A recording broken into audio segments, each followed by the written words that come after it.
Paulo escreveu assim: portanto, meus amados irmãos, mantenham-se firmes e que nada os abale. Sejam sempre dedicados à obra do Senhor, pois vocês sabem que no Senhor o trabalho de vocês não será inútil. Amém? Pode tomar o seu assento. Desde o primeiro verso desse capítulo, Paulo está falando sobre a ressurreição de Jesus Cristo. E ele termina então o capítulo dizendo que o trabalho da igreja não é em vão,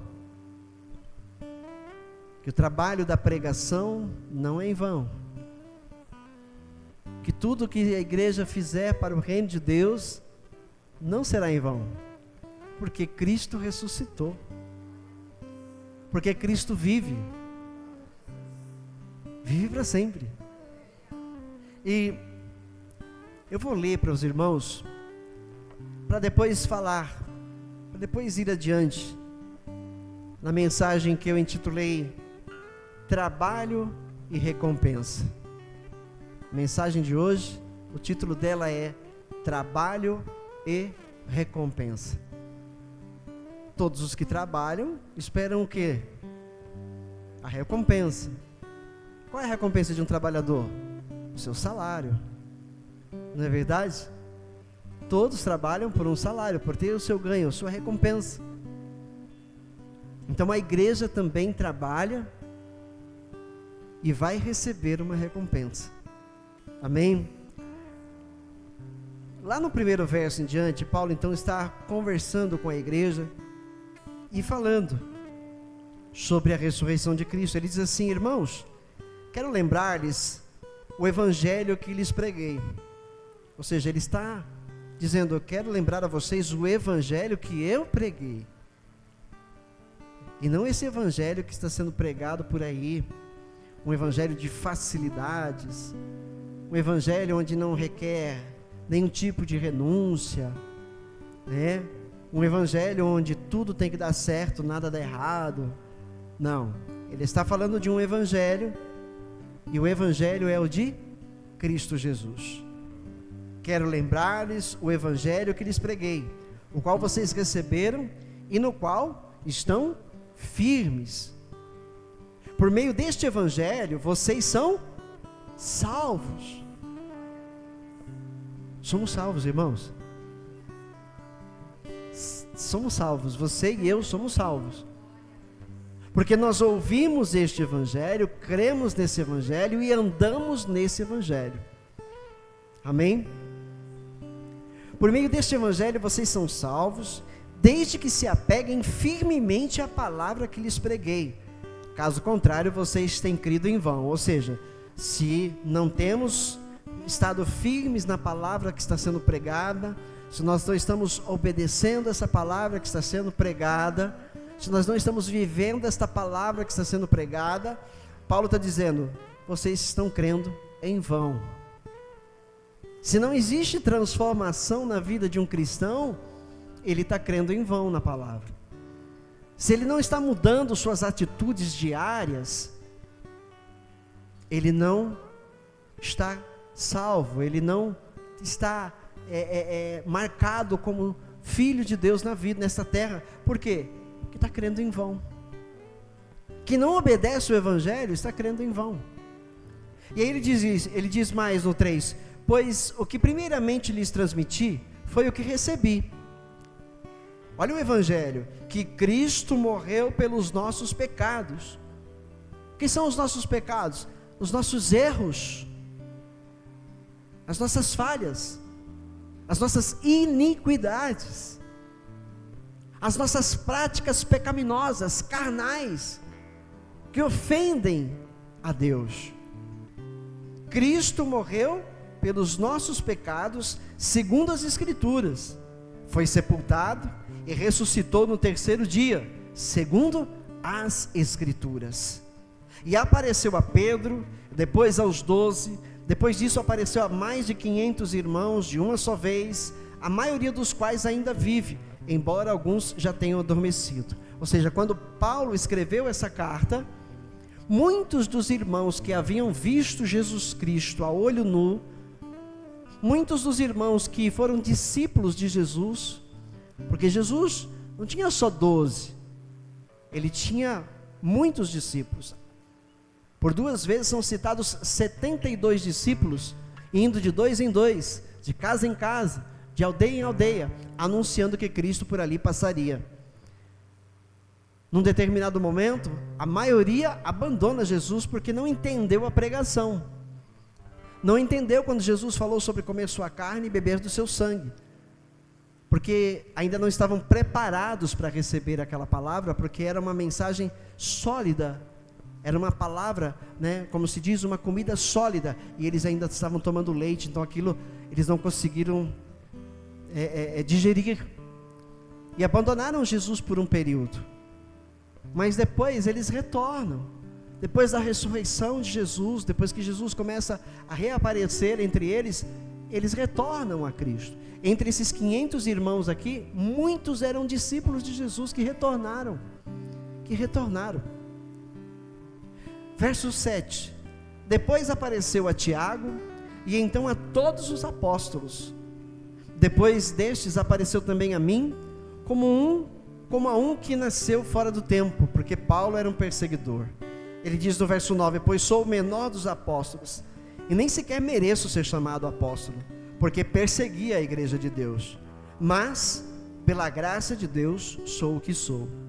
Talvez alguns de nós, em algum período da nossa história, fomos perseguidores dos crentes também, me faz lembrar o pastor Antônio, que está na portaria hoje.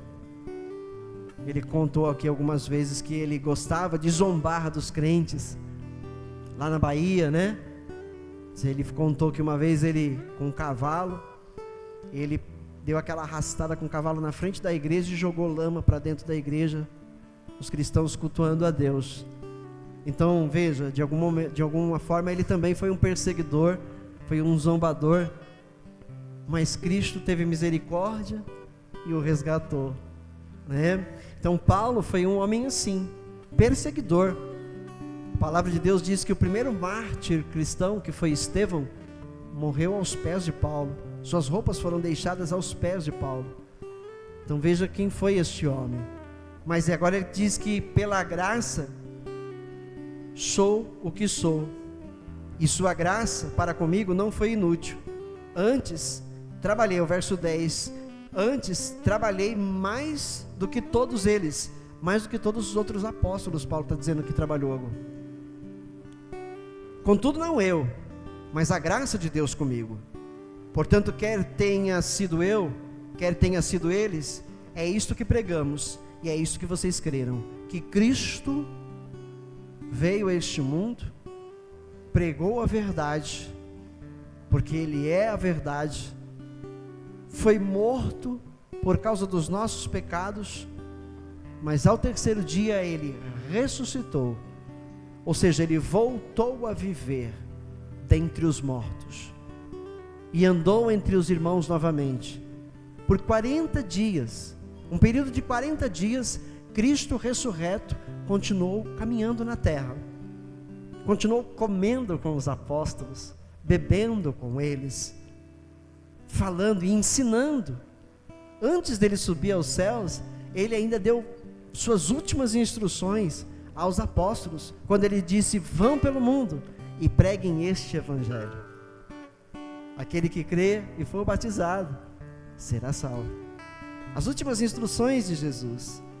Amém? Então, portanto, quer tenha sido eu, quer tenha sido eles, os demais apóstolos, é isto que pregamos, e é isto que vocês creram.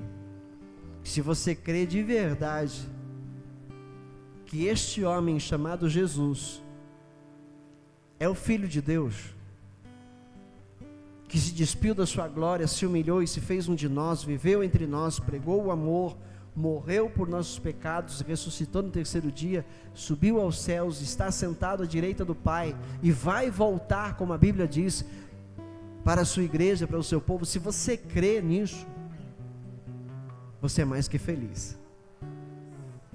Você é mais que feliz. Amém? Verso 12 ele diz: ora, se está sendo pregado que Cristo ressuscitou dentre os mortos, como alguns de vocês estão dizendo que não existe ressurreição dos mortos? Como, por exemplo, nos dias de hoje, existem pregadores dizendo que Jesus não vai voltar. Né? Existem pregadores dizendo que Jesus não vai voltar. Homens que se dizem cristãos, homens que declaram Jesus como Senhor e Salvador, estão dizendo que Jesus não vai voltar. Então, da mesma forma, né, naquele tempo, no tempo de Paulo, alguns estavam dizendo que não existia a ressurreição do corpo. E aí, por isso Paulo está agora entrando no assunto. No verso 13 ele diz: se não há ressurreição dos mortos, nem Cristo ressuscitou. E se Cristo não ressuscitou, é inútil nossa pregação, como também é inútil a fé que vocês têm. Percebe? Se não houve uma ressurreição de Jesus, a gente está perdendo tempo aqui hoje. Se Jesus não voltou à vida no seu mesmo corpo, estamos perdendo tempo. Essa fé que nós temos é inútil. A pregação é inútil se não houve ressurreição, se não há ressurreição do corpo. Era isso que Paulo estava, debatendo com eles. E no verso 15 ele diz: mais que isso, seremos considerados falsas testemunhas de Deus, pois contra ele testemunhamos que ressuscitou a Cristo dentre os mortos. Mas se de fato os mortos não ressuscitam, ele também não ressuscitou a Cristo. Pois se os mortos não ressuscitam, nem mesmo Cristo ressuscitou. Ou seja, se não vai haver uma ressurreição dos mortos, irmãos, todos nós morreremos. A não ser que estejamos nos dias de Cristo mesmo, a sua volta, eu creio muito nisso, né? Alguns não vão passar pela morte física. Mas desde que existe mundo, as pessoas morrem. E se Cristo ressuscitou, Ele ressuscitou para dar vida aos que creem em seu nome. Ele ressuscitou para garantir vida eterna aos que creem no seu nome. Entendem? Então, se os mortos não ressuscitam, nem Cristo ressuscitou. E se Cristo não ressuscitou, inútil é a fé que vocês têm e ainda estão em seus pecados. Então, se Jesus não ressuscitou, nós não estamos perdoados. Nós permanecemos nos nossos pecados. Se Cristo não ressuscitou, estamos condenados. É isso que Paulo estava ali indagando aqueles. Alguns daqueles que diziam não haver ressurreição. No 18, neste caso também, os que dormiram em Cristo estão perdidos. Os que morreram em Cristo, se não é a ressurreição, morreram perdidos. Estão perdidos. Se é somente para esta vida que temos esperança em Cristo, ou seja, se a gente só vive Cristo nesta vida, Paulo diz o quê? Somos de todos os homens se é somente para esta vida que temos esperança em Cristo, somos de todos os homens os mais dignos de compaixão, ou seja, somos amaldiçoados. Muda esse verso na tradução, por favor, que não vai mudar a palavra final. Aí, se esperamos em Cristo só nesta vida, somos os mais miseráveis de todos os homens. Se não há ressurreição, se a gente crê em Jesus só para este mundo, que é o que infelizmente, irmãos, é uma coisa muito séria, isso. Se fizéssemos uma enquete com cristãos, perguntássemos para eles, para cada um, vamos dizer que nós entrevistássemos aí cerca de 2-3 mil cristãos, de variadas denominações, e perguntássemos para eles, o que Cristo representa para você? O que você espera dele? O que você está esperando dele? certamente que a maioria vai falar: em Cristo eu espero uma vida melhor nesta terra. Em Cristo eu espero viver melhor. Eu espero que as coisas da minha casa se acertem, eu espero ter um bom emprego, eu espero ser promovido de função, ganhar melhor. Muitos vão responder isso, por quê? Porque tem um falso evangelho sendo pregado assim. Ou seja, Paulo está dizendo que essas pessoas são os mais miseráveis dos homens, porque estão esperando de Jesus aqui. Estão esperando de Jesus somente aqui, somente nessa vida. Esperam ter dias melhores. Não estão pensando no depois, no porvir, na vida vindoura que Cristo prometeu, que Ele comprou na cruz do Calvário para nos presentear. Não estão pensando nisso. Pode conversar com muitos crentes por aí. Muitos nem falam da volta de Jesus. Alguns vão dizer: não, eu quero que Jesus volte, mas não agora. Eu tenho muita coisa para fazer nessa vida ainda. Eu ainda tenho muitos sonhos a serem realizados aqui, então Jesus, espera um pouco. Vai ser a resposta de muitos. Porque não estão esperando em Cristo para a eternidade. Estão esperando em Cristo para uma vida terrena. Para uma vida terrena. É isso que Paulo está dizendo aqui. E aí no 20 ele vai dizer: mas de fato, Cristo ressuscitou dentre os mortos, sendo Ele as primícias dentre aqueles que dormiram, visto que a morte veio por meio de um só homem, o Adão. Lembra? Adão não era para morrer. Adão tinha vida eterna, mas ele perdeu o direito à vida eterna quando ele peca, quando ele e Eva comem do fruto que Deus proibiu que eles comessem. Então, por causa dele, veio a morte a todo o ser humano neste mundo. Todo mundo nasce para morrer um dia. Todos nascem para morrer um dia. Mas não era para ser assim. Era para o homem viver eternamente nesta terra.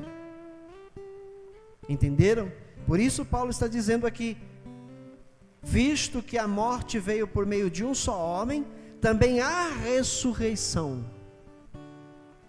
A ressurreição dos mortos veio por meio de um só homem, de Jesus Cristo. Pois da mesma forma como em Adão todos morrem, em Cristo todos serão vivificados. Todos vão ressurgir, todos vão ser ressuscitados, todos voltarão a viver. Todos voltarão a viver. Todos os que creram nele, os que viveram a palavra, os que obedeceram a palavra, os que trabalharam para o reino de Deus nesta terra, os que se esforçaram para viver de uma maneira digna de serem chamados filhos de Deus. Porque para sermos filhos de Deus, requer de nós um grande esforço para mostrarmos ao mundo que somos. Somos filhos de Deus porque cremos em Jesus, mas requer de nós um grande esforço para que o mundo saiba que nós somos filhos de Deus. Requer de nós um trabalho incansável na prática do bem, na prática do perdão, na prática das boas obras. Requer muito esforço nosso, para que o mundo saiba que nós somos de Cristo. Então, em Cristo, todos serão vivificados. 23, mas cada um por sua vez. Cada um por sua vez. Cristo o primeiro, Ele foi o primeiro que ressuscitou. Não estamos falando da ressurreição de Lázaro, não estamos falando da ressurreição do filho da viúva de Naim, né, que ressuscitaram e morreram outra vez. Jesus os ressuscitou, mas eles morreram outra vez. Estamos falando de uma ressurreição onde nunca mais vai haver morte, nunca mais vai se morrer de novo. Então Cristo foi o primeiro. Depois, quando Ele vier, os que lhe pertencem. Os que lhe pertencem. Então virá o fim, quando Ele entregar o reino a Deus, o Pai, depois de ter destruído todo o domínio e autoridade e poder das trevas, pois é necessário que ele reine até que todos os seus inimigos sejam postos debaixo de seus pés. O último inimigo a ser destruído é a morte, porque todos ainda morrem. Então esse último inimigo vai ser vencido, já foi vencido na cruz do Calvário. Ele foi ao inferno, pregou aos espíritos em prisão, e o Pai ao terceiro dia o trouxe de volta. Ele já venceu a morte, mas vencer para nós agora, porque todos ainda estão passando pela morte, estão morrendo. Então quando ele vier, a morte não existirá mais. Nunca mais vai existir morte, nunca mais. Nós seremos levados para uma nova terra, um novo planeta, debaixo de novos céus, criado por ele, para os que creem em seu nome. E ali só haverá vida. Só haverá vida. E vida abundante, porque ele veio para trazer vida e vida com abundância. Então nesta terra só haverá vida. Esta terra desconhecerá a morte. Por isso o último inimigo a ser vencido, a morte. Amém? Aleluia. Porque ele tudo sujeitou debaixo de seus pés. Ora, quando se diz que tudo lhe foi sujeito, fica claro que isso não inclui o próprio Deus, que tudo submeteu a Cristo. Quando porém tudo lhe estiver sujeito, então o próprio Filho se sujeitará àquele que todas as coisas lhe sujeitou, a fim de que o Pai, seja tudo em todos. Se não há ressurreição, que farão aqueles que se batizam pelos mortos? Aí Paulo, quando pega aqui, não existe batismo pelos mortos, existe um tal batismo pelos mortos, já existia nos tempos de Paulo, e Paulo está ironizando. Paulo não está, aprovando o batismo pelos mortos. Ele está ironizando, porque estes mesmos que diziam não haver ressurreição, estavam se batizando pelos mortos, os mortos de suas famílias. E esse batismo pelos mortos trazia um significado de que havia vida após a morte. Por isso Paulo ironiza. E ele diz: se não há ressurreição, que farão aqueles que se batizam pelos mortos? Se absolutamente os mortos não ressuscitam, por que se batizam por eles? Ou seja, se não há ressurreição, morreram e acabou. Se não há ressurreição, morreram e acabou. Então para que se batizar por eles? Que era o que eles faziam. Entenderam? Também nós, por que estamos nos expondo a perigos o tempo todo? Se não tem ressurreição, por que Paulo está se arriscando a morrer todos os dias? É isso que ele está dizendo. Por que eu e os demais apóstolos estamos nos arriscando todos os dias a morrer? Se não há ressurreição. Todos os dias enfrento a morte, irmãos. E isso digo pelo orgulho que tenho de vocês em Cristo Jesus, nosso Senhor. Se foi por meras razões humanas que lutei com feras em Éfeso, que ganhei com isso? Ou seja, se foi por algo inútil e vão, que vai passar e vai perecer, de que valeu ele lutar dessa maneira? Se nós estamos servindo a Deus somente por coisas desta vida, qual a necessidade de estarmos sendo perseguidos? Qual a necessidade de sermos zombados pelos incrédulos? Qual a necessidade de nós sermos desprezados pelos mundanos? Se é só por esta vida que nós estamos servindo a Deus? Percebem? Se foi por meras razões humanas que lutei com feras em Éfeso, que ganhei com isso? Se os mortos não ressuscitam? Se os mortos não ressuscitam, comamos e bebamos, porque amanhã morreremos. Ou seja, se não há ressurreição, então vamos comer e vamos beber, vamos nos divertir, vamos farrear. A vida é curta, ela passa logo, então vamos para festas, vamos correr atrás de viver as coisas desse mundo. É isso que Paulo está dizendo. Se não há ressurreição, estamos perdendo tempo, porque nós estamos nos privando de uma vida mundana. Nós que somos do Senhor, estamos nos privando de uma vida mundana, estamos nos privando da bebedice, estamos nos privando da glutonaria, estamos nos privando, de festas mundanas, estamos nos privando da prostituição, estamos nos privando da mentira, porque se não tem ressurreição, podemos fazer todas essas coisas, vamos morrer e acabou. Então nós estamos nos privando aqui à toa, se não há ressurreição. Mas nós cremos que há ressurreição. Por isso o motivo das nossas privações. Por isso o motivo de nós escolhermos fazer o que é certo e não mais o que é errado. Por isso escolhemos falar a verdade e não mais a mentira. Por isso escolhemos ser fiéis à esposa, ao marido.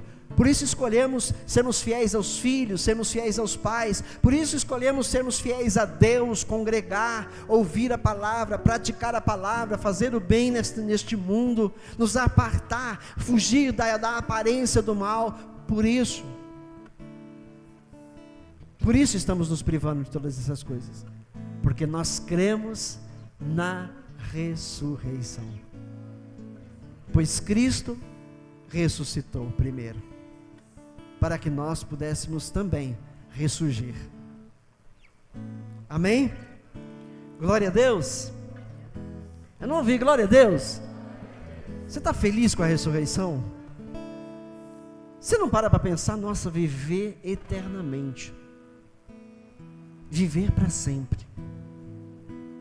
e não uma vida de sofrimento, porque essa vida aqui, convenhamos, como a gente sofre, hein? Como a gente sofre. Tanta coisa boa que a gente tem que se privar. Por exemplo, se comer um monte de coisa faz mal, então a gente não pode comer um pouquinho aqui, pouquinho ali, porque faz mal.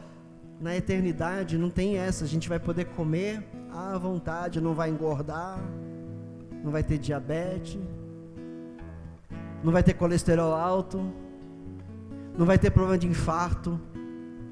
Na vida eterna não haverá mais problemas. Não haverá mais problemas. Na ressurreição seremos transformados, seremos glorificados. Imagina o que será isso, irmãos. E o dia está muito próximo. Está muito próximo. Glórias a Deus. E aí então ele diz lá: se os mortos não ressuscitam, comamos e bebamos, porque amanhã morreremos. Não se deixem enganar, verso 33. As más companhias corrompem os bons costumes. Cuidado com as pessoas com quem vocês andam, disse Paulo aqui. Tem crente dizendo que é crente, mas não é crente coisa nenhuma. Porque peca e ainda quer que você peque junto. Faz tudo errado e quer que você faça tudo errado também. E ele quer te convencer que isso não faz mal nenhum, porque você é de Deus, já está perdoado, já era. Então, olha só, não se deixem enganar. As más companhias corrompem os bons costumes. Como justos, verso 34, recuperem o bom senso e parem de pecar. Parem de pecar. Se eu sei que o que eu estou fazendo é pecado, Paulo está dizendo, pare com esse pecado. Pare. Se você crê na ressurreição, pare de pecar. Pois alguns há que não têm conhecimento de Deus, digo isso para a vergonha de vocês. Pois há alguns que não têm conhecimento de Deus, e ele diz, eu digo isso para a vergonha de vocês. Tem pessoas que não têm conhecimento nenhum da verdade. Que vergonha para a igreja. Está falando de crentes. Que vergonha. Suas lideranças não têm ensinado essa verdade. Não têm ensinado o verdadeiro evangelho. E aí ele agora entra no assunto sobre o corpo da ressurreição. Como ele vai ser. Mas alguém pode perguntar, como ressuscitam os mortos? Com que espécie de corpo eles vão vir? A gente vai vir exatamente como a gente é? Será que é assim que a gente vai ser? É isso que eles estavam perguntando. Ou viramos num corpo diferente? De que espécie vai ser? Vai ser assim, carne e osso? Como vai ser? Essa é a pergunta. E aí ele diz: insensato, o que você semeia não nasce a não ser que morra. Quando você semeia, não semeia o corpo que virá a ser. Opa! Você planta uma semente, nasce um pé de semente. A semente é um corpo. Você planta e quando germina, não nasce um pé de semente. Se é uma semente de manga, vai nascer um pé de manga. E dependendo da semente, do qual tipo de manga, vai nascer exatamente aquele tipo de manga. Entendeu? Então, o que você semeia não nasce a não ser que morra. E quando você semeia, não semeia o corpo que virá a ser, mas apenas uma simples semente, como de trigo ou de alguma outra coisa. Mas Deus lhe dá um corpo como determinou, e a cada espécie de semente dá seu corpo apropriado. Paulo está dizendo que nós na eternidade, na ressurreição, vamos receber um corpo apropriado para vivermos na eternidade. Amém? Nem toda a carne é a mesma. Os homens têm uma espécie de carne, os animais têm outra, as aves têm outra e os peixes outra. Há corpos celestes e há também corpos terrestres, mas o esplendor dos corpos celestes é um e o dos corpos terrestres é outro. Um é o esplendor do sol, outro da lua e outro das estrelas. E as estrelas diferem, elas são diferentes em esplendor umas das outras. Assim será a ressurreição dos mortos. Olha que interessante. Cada um vai receber um corpo novinho em folha, e nenhum vai ser igual ao outro. Entendeu? Não vai ser um caminhão de japonês, todo mundo igual, né? Com muito respeito ao japonês, é só uma brincadeira, né? Mas que parece todo mundo igual, né? É difícil, você assiste uma série coreana, é difícil, pra mim, é difícil identificar quem é quem. Aí tá lá a Natália assistindo outra série, aí o Matheus fala: esse aí é daquele filme. Qual? Mas ele parece, é ele mesmo? Porque parece tudo igual, né? Então só para você entender, fazendo uma brincadeira, né, entender que nós vamos ser, né, glorificados, receberemos um corpo novo, mas cada um vai ter sua própria identidade, como temos aqui no mundo. Não vamos ser iguaizinhos um ao outro. Cada um terá a sua própria identidade, como temos aqui no mundo, neste mundo. Saberemos quem nós somos aqui e saberemos quem nós somos na eternidade. Amém? Não é bom? Não é refrescante, refrigerante? Não é uma coisa que, puxa, que bom. Eu pensei que nós ia ser tudo igual, né? Número 1002, né? Identificar por números. A Bíblia diz que nós receberemos um novo nome. Cada um vai ter um novo nome. Amém? Glória a Deus. Assim será com a ressurreição dos mortos. O corpo que é semeado é perecível e ressuscita imperecível. É semeado em desonra e ressuscita em glória. É semeado em fraqueza, ressuscita em poder. É semeado um corpo natural e ressuscita um corpo espiritual. Amém? Corpo. Não é espírito, né? É corpo. Tem corpo. Tem corpo. Se há corpo natural, há também corpo espiritual. Assim está escrito: o primeiro homem, Adão, tornou-se um ser vivente. O último Adão, que é Jesus, espírito vivificante. E como foi que Jesus ressuscitou? Em corpo. Em corpo. Amém? Ele foi surrado, seu corpo foi dilacerado, e ele ressuscitou restaurado, com exceção das marcas em suas mãos, dos furos em suas mãos, ou pulsos, né? E a marca da lança na sua lateral. Com exceção destas marcas, Jesus foi totalmente restaurado. Ele foi restaurado com as marcas nas mãos e com a marca no seu lado, para que os discípulos soubessem que verdadeiramente ele era Jesus, né? Quando Tomé fala, eu só vou crer que é ele mesmo se eu puder ver as marcas e tocar nelas. Entendeu por que Jesus ressuscitou com as marcas? Para que todos soubessem que ele era o mesmo Jesus que andou com estes discípulos durante 3 anos e meio. É o mesmo Jesus que foi crucificado na cruz do Calvário e agora está ressurreto. Amém? Tanto que você percebe que havia algumas diferenças em Jesus, na sua forma física. Havia algumas diferenças, né? Você vai entender aqui que Paulo vai dizer que nós, carne e osso, carne e sangue, não vão herdar o reino de Deus.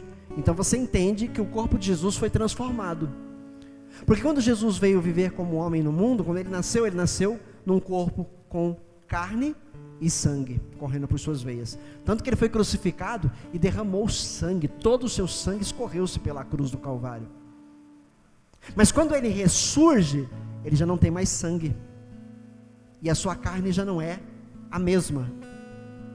Ele está restaurado e agora está num novo corpo. É ele mesmo, mas num corpo novo, com as marcas, para que todos soubessem que ele é o Cristo, que ele é o mesmo Jesus.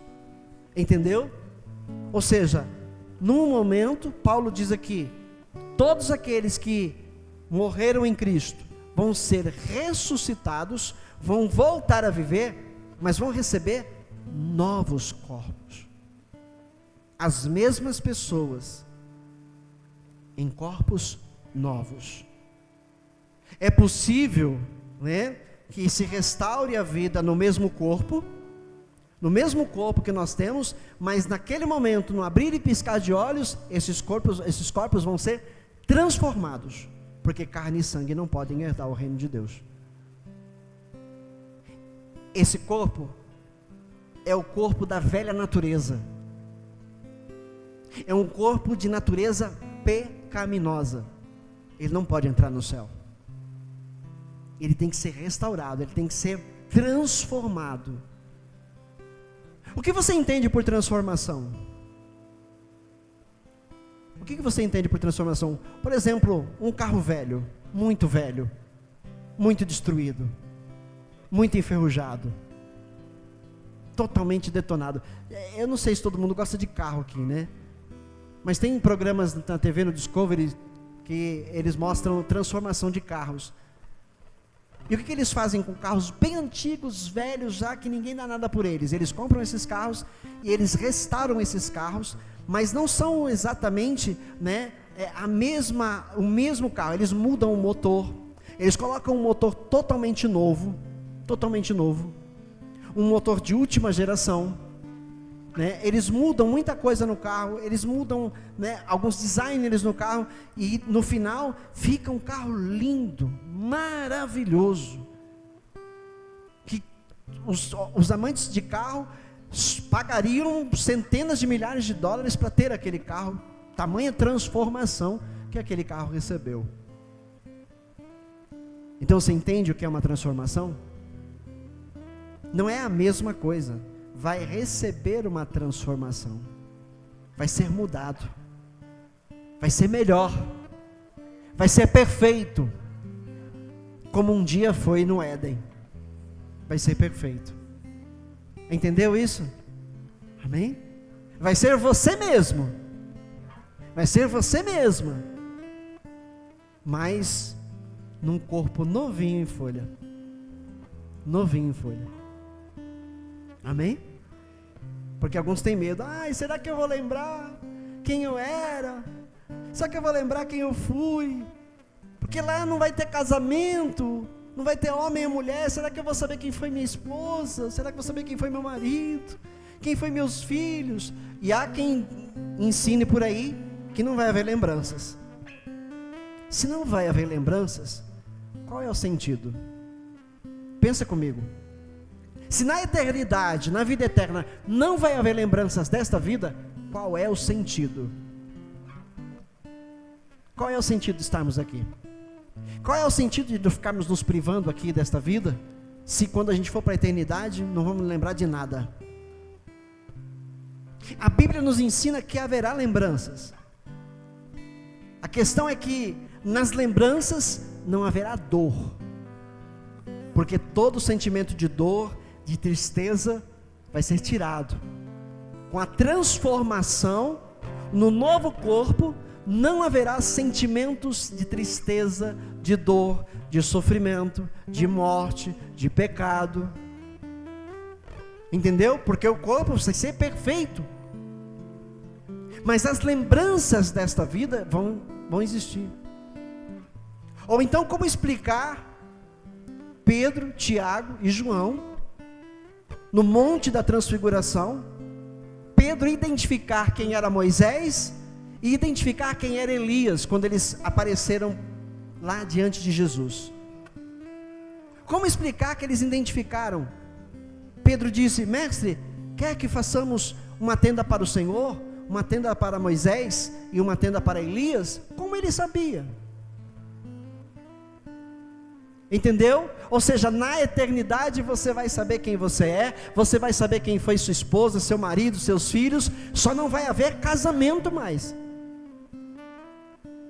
Mas será uma vida nova e perfeita. Amém? Glória a Deus. Então todo o trabalho neste mundo receberá recompensa. Todo o trabalho nesse mundo vai receber recompensa. Então, como eu já adiantei o texto aqui de carne e sangue não vão herdar o reino de Deus, né? Que é o que está lá no verso 50, irmãos, eu lhes declaro que carne e sangue não podem herdar o reino de Deus, nem o que é perecível pode herdar o imperecível.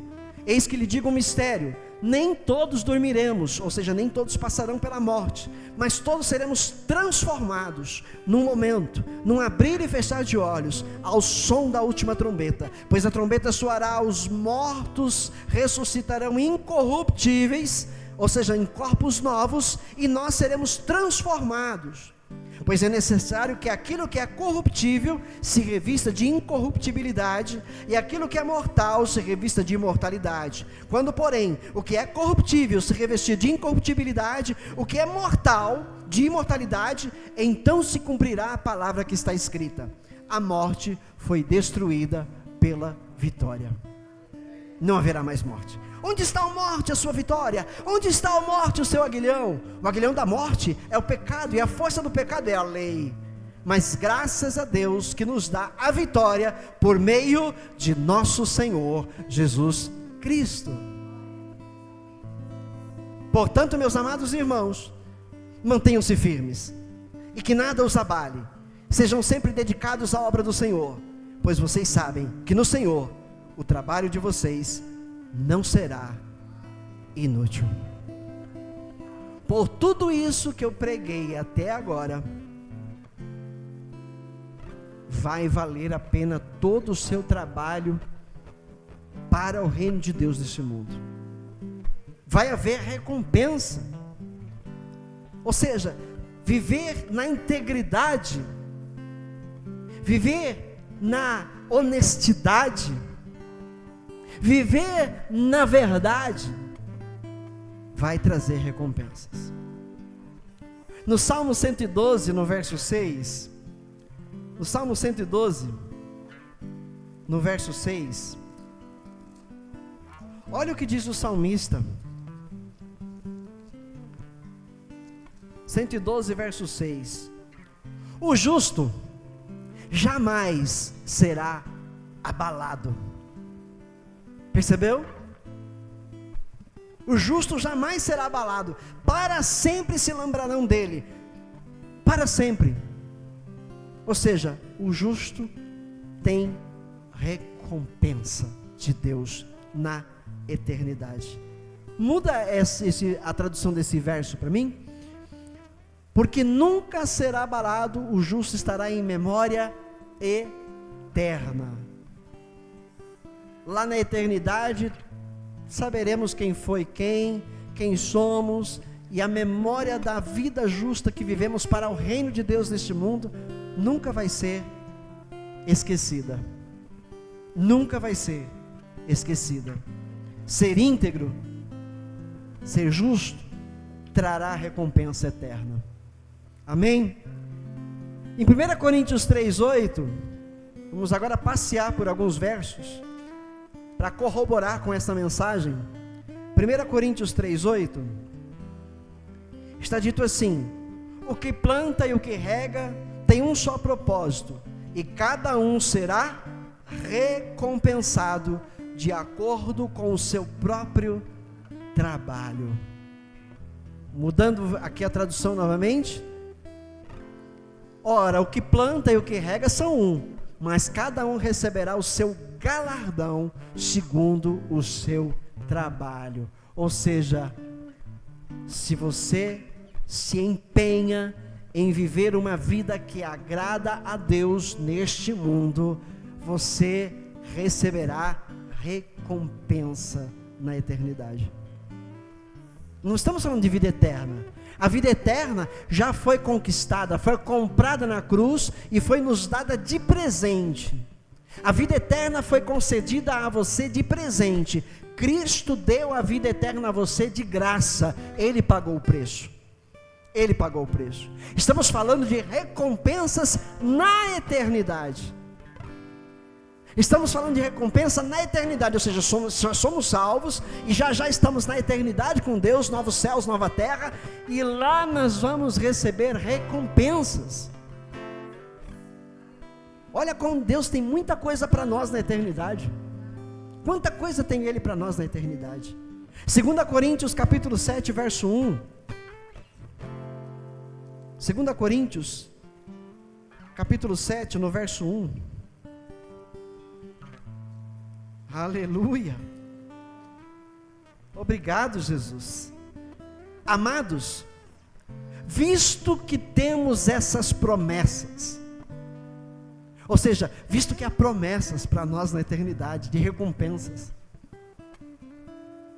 purifiquemo-nos de tudo o que contamina o corpo e o espírito, aperfeiçoando a santidade no temor de Deus.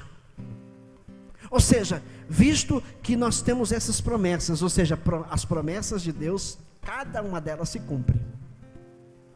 Só para você ter uma ideia, Jesus em seu templo, ali com os discípulos, eles viram o templo, mostraram o templo para Jesus. Olha Jesus, olha mestre, Rabone, olha que maravilha o templo do Senhor. E Jesus olhou: estão vendo este templo? Não vai ficar aqui pedra sobre pedra que não seja derrubada. Promessa de Deus. No ano 70 da nossa era, o templo de Jerusalém foi totalmente derrubado, destruído. Não ficou pedra sobre pedra. Promessas de Deus, as promessas de Deus jamais deixarão de ser cumpridas. Se você crê, você vai viver essas promessas. Você vai viver essas promessas. Amém? Amados, visto que temos essas promessas, vamos nos purificar de tudo que está contaminando o nosso corpo, aquilo que é pecado, aquilo que faz mal, aquilo que desagrada a Deus. Vamos abandonar essas coisas, vamos passar longe dessas coisas, vamos viver uma vida que agrade a Deus, vamos viver uma vida de santidade. Santidade é nos apartar de tudo aquilo que é mal, de tudo aquilo que é ruim.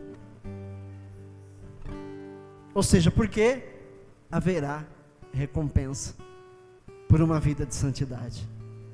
Amém? Gálatas 6, no verso 9. Gálatas 6, no verso 9. E não nos cansemos de fazer o bem. Não nos cansemos de fazer o bem, pois no tempo próprio colheremos, se não desanimarmos. aquele que perseverar até o fim será salvo, vai colher as recompensas. Então, não nos cansemos de fazer o bem, porque fazer o bem trará recompensas. Às vezes você faz o bem às pessoas aqui nesse mundo, e as pessoas não reconhecem. Às vezes você faz o bem, e o dia que alguma coisa que você fez, ela não gostou, ela já te odeia, ela já vira as costas para você, né? Ela já fala mal de você por aí você fica chateado, fala, adianta fazer o bem, olha aí como que me pagam. Este é o mundo terreno, mas todo o bem que você está fazendo, haverá recompensas na vida vindoura. Haverá recompensa. Então continue fazendo o bem. Continue fazendo o bem sem se cansar. Sem se cansar. Este é o Evangelho. Este é o verdadeiro Evangelho. Amém? 1 Tessalonicenses capítulo 3, verso 12. Capítulo 3, verso 12. 1 Tessalonicenses. Diz assim: que o Senhor faça crescer e transbordar o amor que vocês têm uns para com os outros e para com todos, a exemplo do nosso amor por vocês. Ou seja, que Deus faça crescer esse amor que nós temos uns pelos outros, que nós cultivemos esse amor de uns para com os outros e para com todos. Quando se diz para com todos, é os que estão ao redor lá fora. Uns para com os outros e para com todos. Que cresça esse amor, porque esse amor trará recompensas. Esse é o trabalho cristão. Esse é o trabalho que Paulo está dizendo lá. O trabalho de vocês não será em vão. Haverá recompensas. Haverá recompensas. 1 Tessalonicenses 4:1 diz assim: quanto ao mais, irmãos, já os instruímos acerca de como viver a fim de agradar a Deus, e de fato, assim vocês estão procedendo. Agora lhes pedimos e exortamos no Senhor Jesus que cresçam nisso cada vez mais. Ou seja, progredir na prática das boas obras. Esse mesmo verso na outra tradução, por favor. Finalmente, irmãos, vos rogamos e exortamos no Senhor Jesus que, assim como recebestes de nós, de que maneira convém andar e agradar a Deus, assim andai, para que possais progredir cada vez mais, porque isso vos trará recompensa. Não é gostoso receber recompensa? Quando alguém reconhece o seu trabalho, onde você trabalha, quando você fez uma coisa bacana, tudo certinho, e aí chegou o seu superior e falou: nossa, puxa, parabéns pelo senhor, olha, até hoje ninguém fez tão bem feito. Não dá aquela, caramba, que coisa gostosa, receber um elogio? É uma recompensa, um elogio é uma recompensa. Ou então, chegar no fim de um ano trabalhado, né? Seu patrão chegar lá: olha, estes R$100 aqui não tem nada a ver com o seu salário, esse aqui é só um agrado, por você ser essa pessoa na minha empresa, né? Vestir a camisa, é só não é muito, mas é um agrado, não é muito realmente R$100, mas a maneira como ele te deu, não traz alegria no coração? Satisfação, se sentir reconhecido, né? Se sentir amado, visto, é uma coisa boa demais. É uma coisa boa demais. Pois é assim que nós vamos receber a nossa recompensa de Deus. Ele reconhecerá todo o nosso trabalho neste mundo. Ele vai reconhecer todo o bem que nós fizemos aqui. Ele vai reconhecer todo o amor que nós exalamos aqui. Ele vai reconhecer toda a santidade em que nós vivemos aqui. Ele vai reconhecer, né, a nossa seriedade em fazer o bem, em sermos pessoas íntegras. Ele vai reconhecer e vai nos recompensar. Você não quer essa recompensa? Agora você vai pensar duas vezes, viu, crente? E falar assim, contanto que eu esteja salvo, tá bom demais, né? Porque alguns ficam assim, né? Não, eu quero recompensas. Eu quero ser reconhecido por Deus naquele dia, de ter sido um bom trabalhador na sua seara, de ter sido alguém que realmente foi aprovado pelo Espírito Santo.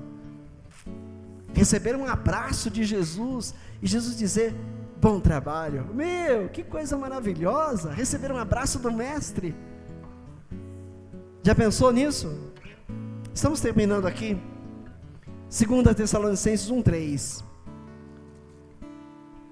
2 Tessalonicenses 1:3. Irmãos, devemos sempre dar graças a Deus por vocês, e isso é justo, porque a fé que vocês têm cresce cada vez mais, e muito aumenta o amor de todos vocês uns pelos outros. A multiplicação do amor de uns pelos outros trará recompensa. Trará recompensa. O Senhor reconhecerá que nós fomos verdadeiramente obedientes a Ele neste mundo. E Hebreus 3:14. Hebreus 3:14. Aleluia. 3 verso 14, diz assim: pois passamos a ser participantes de Cristo, desde que de fato nos apeguemos até o fim à confiança que tivemos no princípio. 3:14, muda aqui para mim, por favor. Porque nos tornamos participantes de Cristo, se retivermos firmemente o princípio da nossa confiança até o fim. A fé em Cristo até o fim, sem duvidar, sem olhar para trás, sem desistir. Ele disse no versículo 38 do capítulo 10 de Hebreus: pois o meu justo viverá pela fé, e se ele recuar, eu não vou me agradar dele. E Hebreus 6:10, Hebreus 6:10,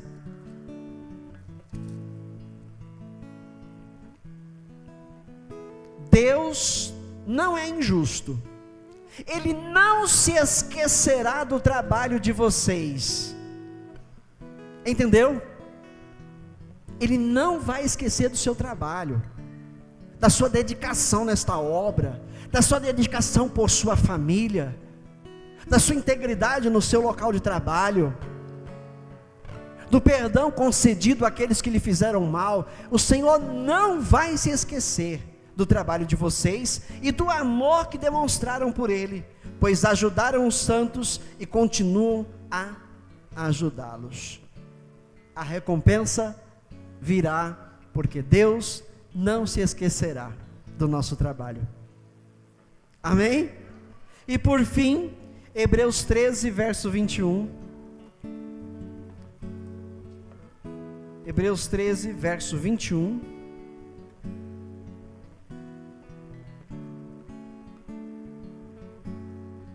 Vamos pegar o 20, né? Porque é o início, para dar continuidade. O Deus da paz, que pelo sangue da aliança, o sangue de Jesus, a aliança eterna, trouxe de volta dentre os mortos o nosso Senhor Jesus, o grande pastor das ovelhas, os aperfeiçoe em todo o bem, para fazerem a vontade dEle, e opere em nós o que lhe é agradável, mediante Jesus Cristo, a quem seja a glória para todos sempre. Amém. Que a vontade de Deus seja feita em nossas vidas e através das nossas vidas neste mundo, porque em breve Ele virá, e Ele diz: a minha recompensa está comigo. Não é assim que Ele diz no Apocalipse? Eis que eu venho em breve, e a minha recompensa está comigo. A tua recompensa está nas mãos dEle. Ele vem para recompensar os que viveram crendo até o fim na sua volta. Creu na sua morte, creu na sua ressurreição, creu na sua subida aos céus e creu no seu retorno e na vida eterna. Amém? Trabalho e recompensa. Para todo trabalhador desta seara haverá recompensa. Então se anime, irmão, se anime, minha irmã. Tudo que você está fazendo para o reino de Deus vai trazer recompensa certamente. Se anime em trabalhar para o reino de Deus, se anime em se unir a seus irmãos, se anime em fazer alguma coisa para o reino de Deus, aqui dentro, na igreja, na obra, lá fora onde você trabalha, no seu lar, na sua vizinhança. Se alegre em fazer o bem para a glória de Deus, porque o Senhor vai recompensar você no grande dia. Amém? Adore o Senhor com suas palmas. Obrigado, Senhor. Obrigado, Jesus. Obrigado, Santo Espírito. Aleluia. Glória a Deus.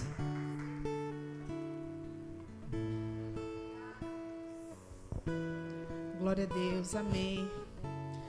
Nada do que fazemos